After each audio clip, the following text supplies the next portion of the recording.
Hello everyone, a very warm welcome to all of you at AeroGate Topper. Basically, AeroGate Topper is a site where you will get all the solutions of GATE 2022. Basically, we are launching a test series of lot of different kind of questions regarding aerospace GATE 2022. So here we will solve few questions regarding this. Okay, basically we have chosen the topic of strength of material. Here I am going to discuss basic questions of strength of material. Okay, basically these questions are very basic but very important. We get a lot of confusion in MCQ questions, so that's why the practice of MCQ questions are very important. Okay, so here we will discuss few these type of questions. So our first question is,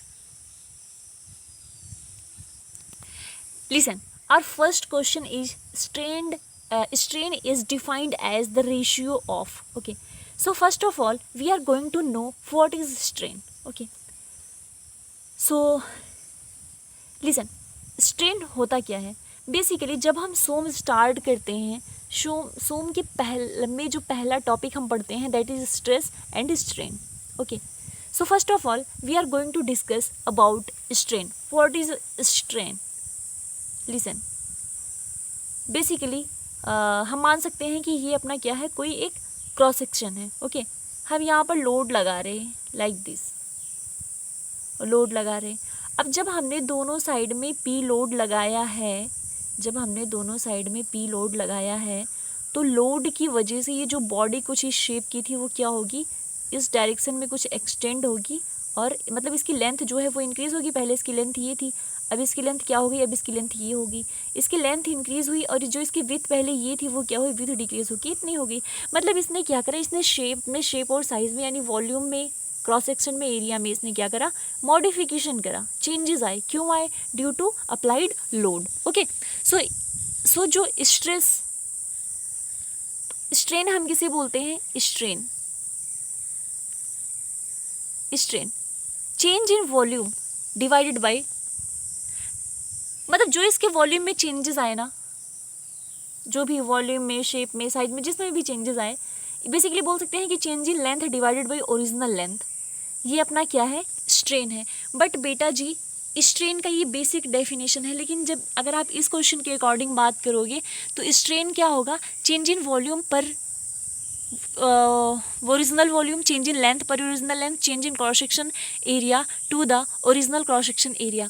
सो बेटा जी एक चीज़ देखिए, सारे में आप चाहे area की बात कर लो या फिर लेंथ की बात कर लो या फिर वॉल्यूम की बात कर लो, बात सारे एक ही हैं.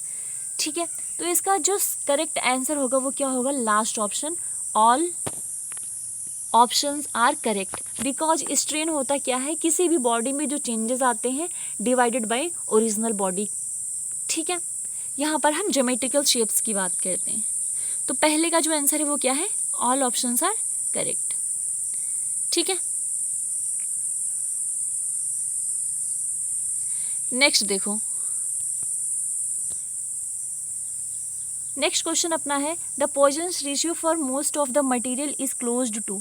देखिए जब आप पॉइजन्स रेशियो पढ़ते हो तो पॉइजन्स रेशियो में हम बहुत सारे मतलब हर एक मटेरियल का जो पॉइजन रेशियो होता है वो वैरी करता है. ठीक है, तो अगर हम बात करें कि ज़्यादातर मटेरियल का पॉइजन रेशियो क्या होता है, तो 1.3, ये जो 1.3 है ये पॉइजन रेशियो होता है बहुत सारे मतलब मटेरियल्स का.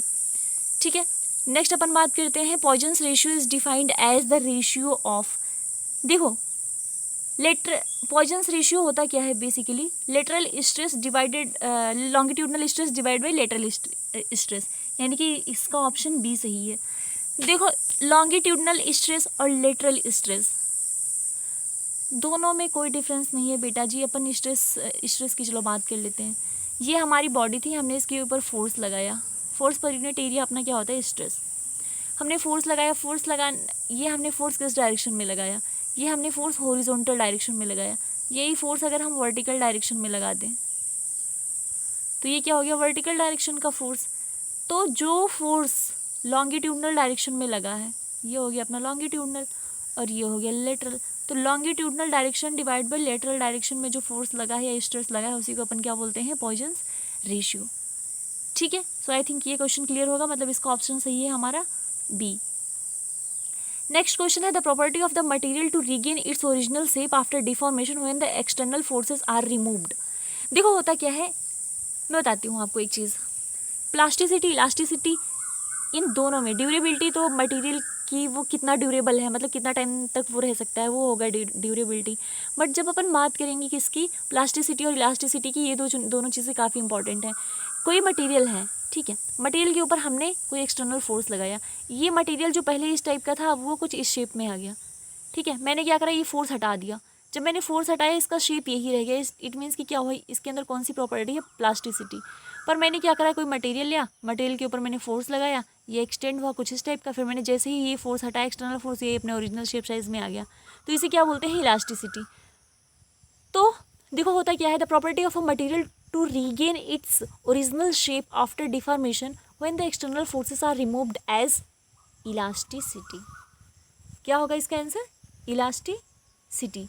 वाई इलास्टिसिटी, क्योंकि इलास्टिक प्रॉपर्टी क्या होती है, जब आप अपन रबर बैंड लेते हैं, रबर बैंड के ऊपर एक्सटर्नल फोर्स लगाते हैं, वो मतलब उसका जो लेंथ है वो इंक्रीज होता है, जैसे ही अपन हटा देते हैं तुरंत क्या होता है, वो अपने ओरिजिनल शेप साइज में चला आता है। तो यही क्या हो गया, इलास्टिक प्रॉपर्टी ऑफ मटीरियल। ठीक है, नेक्स्ट देखिए, which of the following is correct option for the validation of Hooke's law in simple tension test. जब भी अपन सिंपल टेंशन टेस्ट की बात करते हैं तो हुक्स लॉ कहाँ तक ये मतलब जो हुक्स लॉ कहाँ तक वैलिड है, limit of proportionality, limit of proportionality, उसे क्या कहते हैं, हुक्स लॉ। अब ये देखो, there is gap for a brittle material. Brittle material में क्या होता है, देखो हमारे पास दो मटेरियल होते हैं, ब्रिटल और डक्टाइल, ठीक है। तो ब्रिटल मटेरियल क्या होता है, ब्रिटल मटेरियल को जैसे ही अपन लेते हैं, चौक ले लो, चौक के ऊपर अपन ने फोर्स लगाया, जैसे ही चौक के ऊपर अपन ने फोर्स लगाया, चौक क्या होता है, ब्रेकआउट हो जाता है, मतलब इसके अंदर कोई भी क्या नहीं है, प्लास्टिक जोन नहीं है, क्या नहीं है, प्लास्टिक जोन नहीं है। तो देखो अगर नो प्लास्टिक जोन मतलब लार्ज प्लास्टिक जोन, दोनों ऑप्शंस क्या हो गए, रॉन्ग हो गए, ठीक है। नो इलास्टिक जोन और ये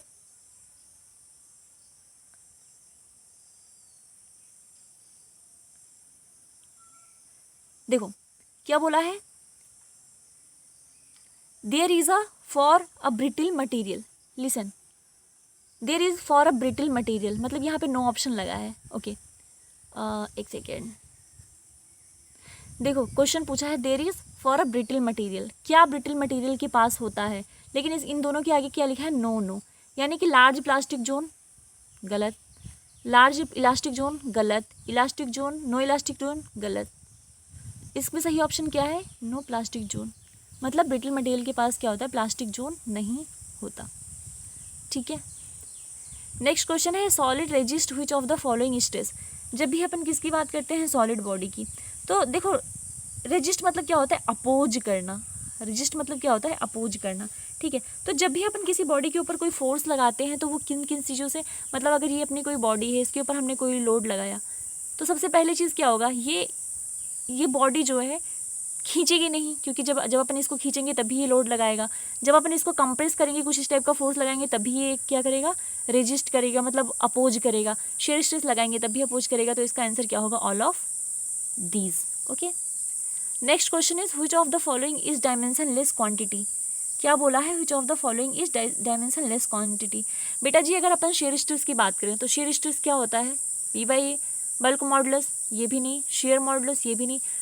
देखो सबसे पहली चीज़ देख लो, पॉइजन्स रेशियो का भी हमने एक डेफिनेशन पढ़ा था, lateral strain divide by linear strain, मतलब स्ट्रेन डिवाइडेड बाई स्ट्रेन, जो इसकी यूनिट थी जो इसकी यूनिट थी दोनों यूनिट कैंसिल आउट हो गई, इसलिए पॉइजन्स रेशियो क्या है अपना, डायमेंशन लेस क्वांटिटी है। डायमेंशन लेस क्वांटिटी मतलब क्या हुआ कि देयर इज नो डायमेंशन, जिसका कि कोई डायमेंशन ना हो, डायमेंशन मतलब यूनिट, ठीक है। Next Poisson's ratio is used in, Poisson's ratio का यूज़ हम किस में करते हैं, 1D 2D 3D या फिर 2 and 3D। देखो पॉइजन्स रेशियो का जो फॉर्मूला है वो क्या है, longitudinal stress divide by linear stress, ठीक है। तो देखो लॉन्गिट्यूडनल स्ट्रेस मतलब अगर कोई बॉडी है बेटा जी तो वन डायरेक्शन में तो स्ट्रेस प्रोड्यूस नहीं होगा, सिंपल सी बात है, क्योंकि force per unit area stress होता है एरिया के लिए दो चीज़ें रहनी जरूरी हैं, यानी कि 2D होना चाहिए, तो यहाँ पर 2D और 3D दोनों के लिए वैलिड है अपना क्या, पॉइजन्स रेशियो। ठीक है, नेक्स्ट देख लो, हुक्स लॉ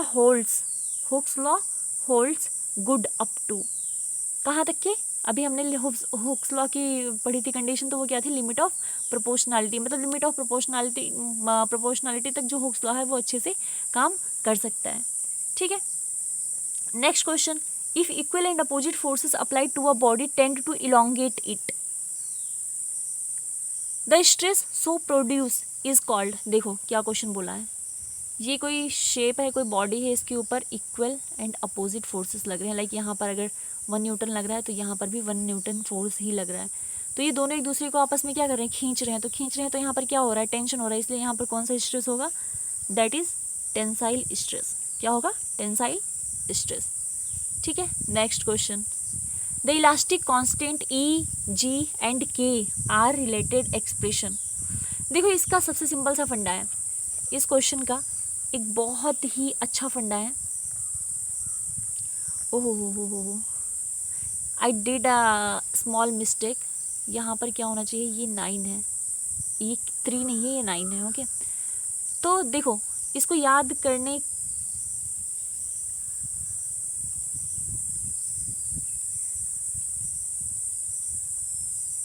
हाँ जी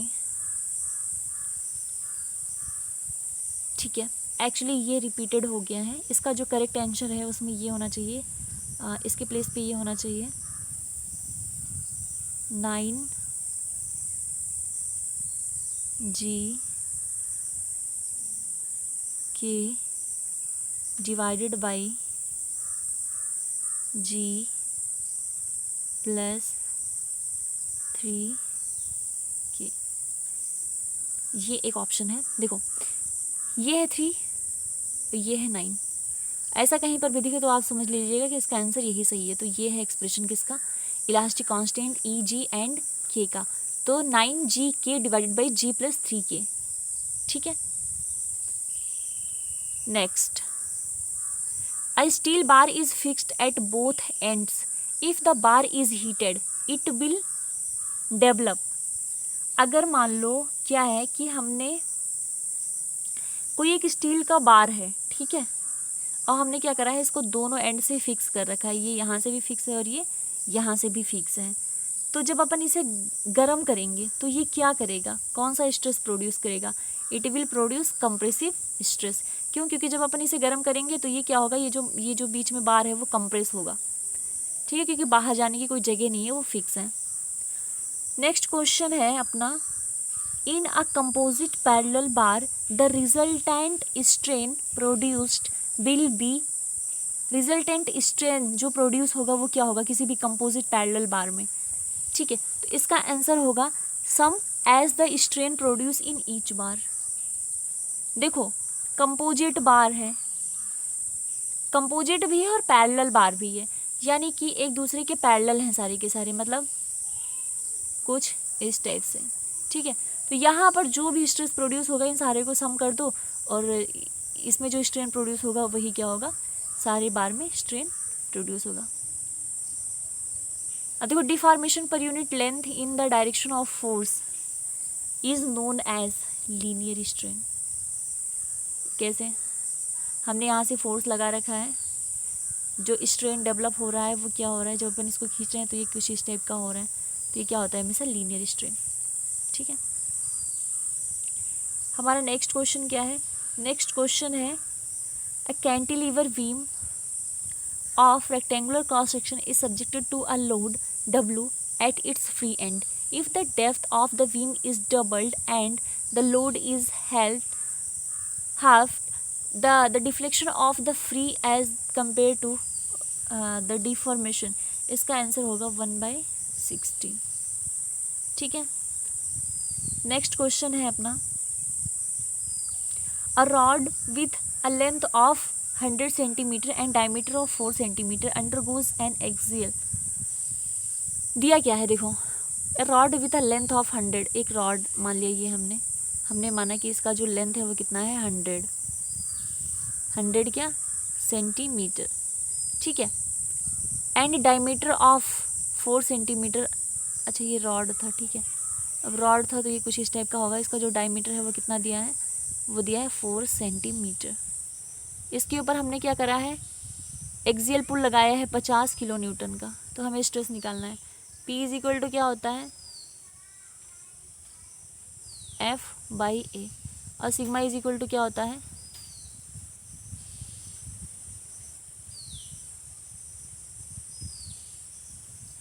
P इंटू A, ठीक है। तो P क्या है, यहाँ पर लोड है, हमें निकालना है स्ट्रेस। तो एरिया निकाल लो इसका, डायमीटर हमें दिया है और बार क्या है अपना सर्कुलर है, तो एरिया क्या हो जाएगा π/4 डी स्क्वायर की वैल्यू रख दो वहाँ से, जो इसका आंसर आएगा वो क्या आ जाएगा, मतलब सॉल्व करने के बाद जो इसका आंसर आएगा वो क्या आएगा 40, ठीक है। नेक्स्ट देखो फिर, in a homogeneous isotropic elastic material the modulus of elasticity E in terms of G and K is equal to, किसके इक्वल होगा भाई, अभी देखो मैंने बताया था ऊपर 9 नीचे 3, 3 कहाँ पे होगा के पास, 9 के है 3 के है, फर्स्ट ऑप्शन करेक्ट। ये फॉर्मूला है बेटा जी। So basically these are the questions, okay. And I hope कि जो मैंने क्वेश्चंस बताए वो आप लोगों को समझ में आए होंगे। एंड दूसरा इंपॉर्टेंट बात ये कि हम रिसेंटली लॉन्च करने जा रहे हैं सारी टेस्ट सीरीज़, एंड हर एक टेस्ट सीरीज़ का आपको वीडियो लिंक मिल जाएगा। एंड दूसरी इंपॉर्टेंट बात ये है कि इस वीडियो की डिस्क्रिप्शन में आपको हमारे साइट पे बहुत सारी टेस्ट सीरीज़ मिलेंगी जो कि फ्री ऑफ कॉस्ट हैं, अगर आप चाहें तो अटेंड कर सकते हैं। So try to visit Aerogate topper. And one more thing I want to explain कि ये जो चैनल्स हैं, ये जो टेस्ट सीरीज़ हैं वो बहुत ही एक्सपर्ट के द्वारा डिज़ाइन करी गई हैं। So try to attempt these tests. Thank you.